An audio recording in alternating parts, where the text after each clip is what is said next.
teori sosiologi modern mengenai teori konflik yang dikemukakan oleh beberapa pakar ilmu sosiologi.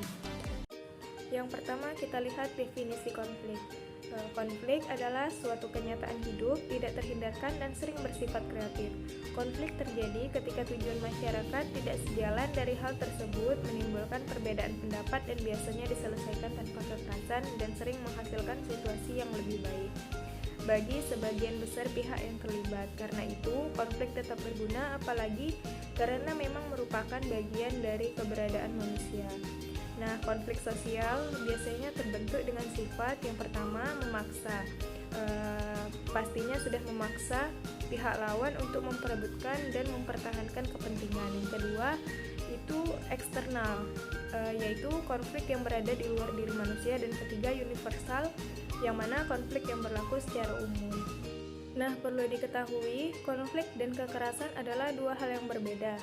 Yang pertama, konflik adalah hubungan antara dua pihak atau lebih, antara individu atau kelompok yang memiliki atau merasa memiliki sasaran yang tidak sejalan. Sedangkan kekerasan meliputi tindakan, perkataan, sikap, berbagai struktur atau sistem yang menyebabkan kerusakan secara fisik, mental, sosial, atau lingkungan dan menghalangi seseorang untuk meraih potensinya secara penuh. Biasanya konflik timbul karena adanya ketidakseimbangan antara hubungan-hubungan sosial, contohnya seperti kesenjangan status sosial, kurang meratanya kemakmuran, dan akses yang tidak seimbang terhadap sumber daya, serta kekuasaan yang tidak seimbang yang kemudian menimbulkan masalah-masalah seperti diskriminasi, pengangguran, kemiskinan, penindasan, dan kejahatan. Nah, dari masing-masing tingkat tersebut saling berkaitan dan akhirnya membentuk sebuah rantai yang memiliki potensi kekuatan untuk menghadirkan suatu perubahan baik secara konstruktif maupun destruktif. Kemudian, mari kita lihat teori konflik menurut Karl Marx. Karl Marx menolak material historis otoritas versus non-otoritas kelompok semu dan kelompok nyata. Artinya, Marx sangat menolak akan hal-hal yang materialistis karena ia merupakan berasal dari keluarga kelas bawah yang sederhana. Ia mengungkapkannya bahwa dirinya sudah merasakannya. Yang kedua, menurut Marx, konflik adalah satu kenyataan sosial yang bisa ditemukan di mana-mana. Bagi Marx, konflik sosial adalah pertentangan antara segmen-segmen masyarakat untuk memperebutkan aset-aset yang bernilai. Nah, menurut Marx, jenis dari konflik sosial ini bisa bermacam-macam, yakni konflik antara individu, konflik antara kelompok, dan bahkan konflik antara bangsa. Tetapi konflik yang sebenarnya dijelaskan Marx lebih kepada yang disebabkan oleh cara produksi barang-barang material. Kemudian ada dua kelompok yang terlibat, yaitu pertama adalah kelompok kapitalis atau borjuis dan kedua kaum proletar. Nah, yang pertama adalah kaum kapitalis. Mereka adalah orang-orang yang mempunyai modal atau kapital dan menguasai sarana-sarana produksi. Tujuan mereka adalah sehingga mereka mendapat keuntungan yang sebesar-besarnya. Yang kedua adalah kaum proletar atau kelompok pekerja yang jumlahnya jauh lebih banyak dari kelompok pertama. Mereka ini menyerahkan tenaganya untuk menjalankan alat-alat produksi dan sebagai imbalannya mereka mendapatkan upah dan bukannya barang yang mereka hasilkan. Kemudian, dari hasil proses reproduksi kaum proletar mengalami aliansi 4 bidang. Aliansi 4 bidangnya itu apa saja? Yaitu aliansi dari pekerjaan karena mereka diperlakukan sebagai alat produksi dan dimanfaatkan. Kedua, aliansi dari hasil kerja mereka sedikit pun tidak mendapatkan apa yang mereka hasilkan melainkan upah. Yang ketiga, aliansi dari pekerjaan lainnya karena mereka tersaing dan bersaing dengan cara bekerja lain. Yang keempat, ada aliansi kemampuan mereka karena bersaing dari kemampuan manusiawi mereka, sedangkan mereka harus tunduk pada mesin. Kemudian kaum kapitalis dan kaum proletar sangat terlibat dan tak akan terelak dari konflik yang mana karena guna mendapat keuntungan yang sebesar-besarnya sehingga para kapitalis berusaha menekankan upah buruh dengan serendah-rendahnya.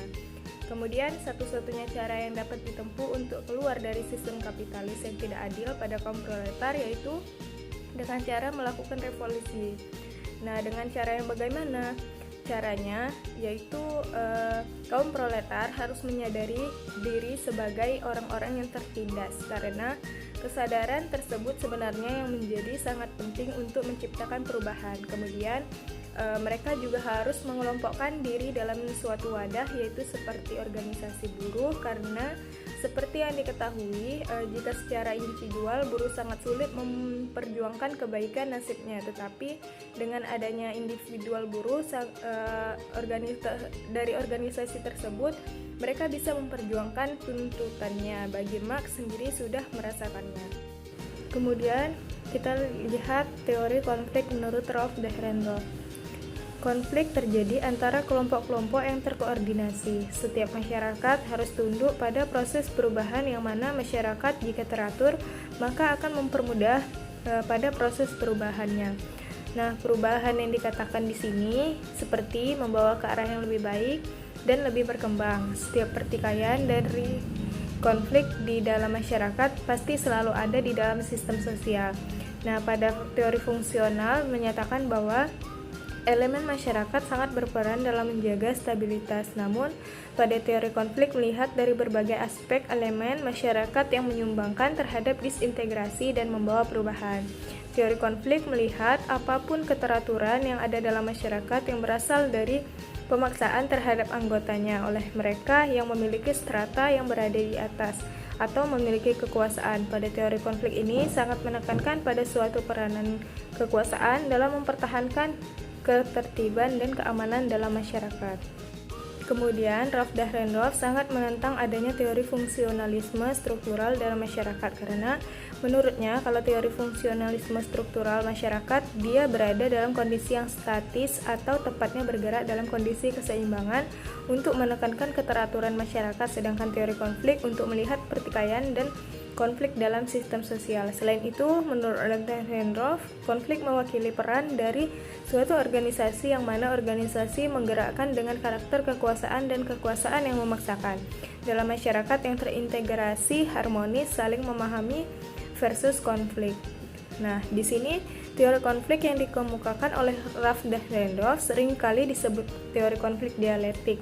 Artinya bagi Dahrendorf, masyarakat mempunyai dua wajah, yakni konflik dan konsensus.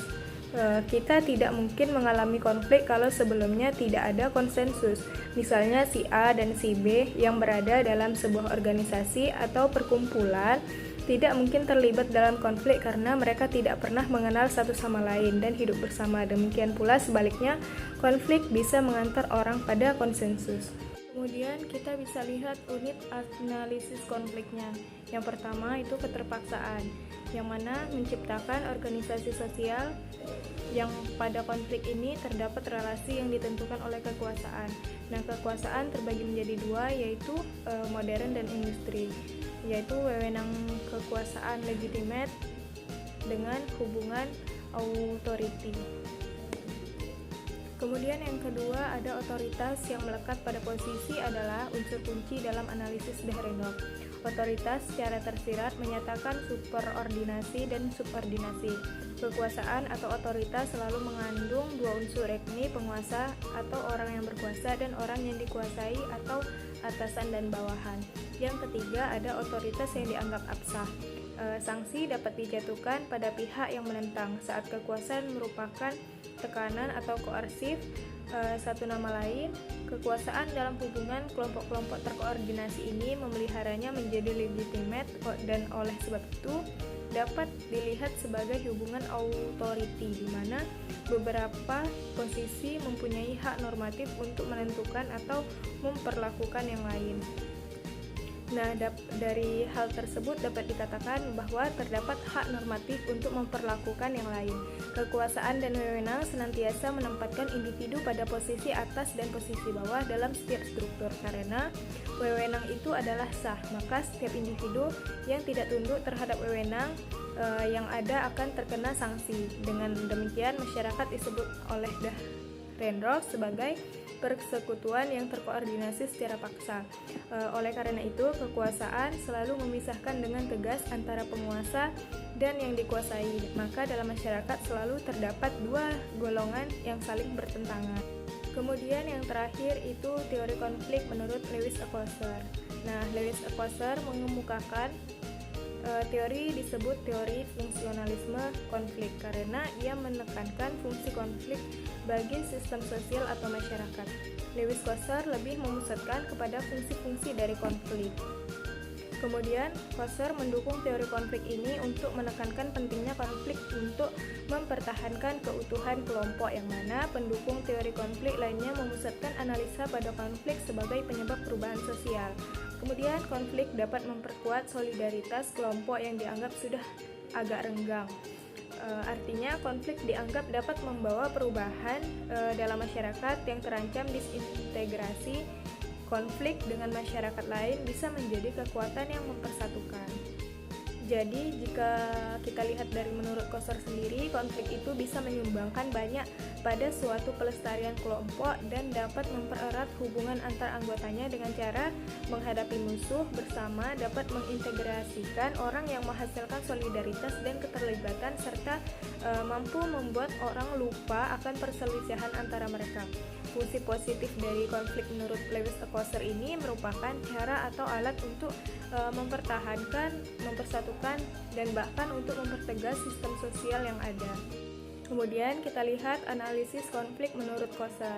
Bagi Lewis-Coser, konflik yang terjadi di dalam masyarakat tidak semata-mata menunjukkan fungsi negatifnya saja, tetapi dapat pula menimbulkan dampak yang positif. Oleh karena itu, konflik itu bisa menguntungkan bagi sistem yang bersangkutan.